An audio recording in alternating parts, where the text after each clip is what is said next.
State Department travel advisories look simple enough, but let's face it, trying to summarize a political and social environment in a single number isn't easy. So let's take a moment to break down the levels of travel advisory, what they mean, and what this means for you as a traveler. Travel advisories are ranked in order of severity from 1 through 4. Level 1 is exercise normal precautions and applies to places like Canada, Australia, Japan, and several parts of Europe and South America. It basically means these countries have been judged as posing the lowest possible risk for travelers. Note that this is exercise normal precautions, not exercise no precaution at all. No matter where you go, getting roaring drunk and flashing a huge wad of cash and credit cards is a pretty bad idea.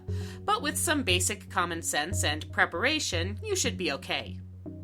Level 2 is exercise increased precaution. Countries with this ranking include China, Italy, India, and parts of Mexico, including the popular Riviera Maya and Los Cabos resort areas. Level 2 countries have some extra concerns that you need to keep in mind, and these concerns vary from country to country. In France, it's the current wave of anti-government protests. In Colombia, it's organized criminal activity and the unusual amount of counterfeit currency in circulation. And in Antarctica, the remote location and extreme environment pose a higher risk of injury and fewer means of assistance. Also, penguins don't have a U.S. embassy. It's a good idea to review the current state of affairs in these areas and make extra plans when you travel, such as being extra careful with your valuables and making note of local consulates. But again, knowledge, preparation, and common sense will go a long way to help you here. Note that the vast majority of countries in the world are listed as levels 1 or 2, meaning that they're generally okay for travelers. Level 3 is reconsider travel, and it's not exactly cut and dried. These regions are judged as having high risks to health and safety, and government employees may not be able to travel to them due to security clearances. But depending on the location and your circumstances, some areas in a Level 3 region might be okay. For example, Honduras is a Level 3 country due to the high levels of crime in the Gracias a Dios region, but the port of Roatan is safer and remains a frequent stop on many Western Caribbean cruises. The Mexican state of Jalisco is more dangerous inland than it is in and around Puerto Vallarta, which remains a beautiful and popular resort destination. Read up closely on these countries to learn the specific issues of each destination and consult your own circumstances and comfort zone.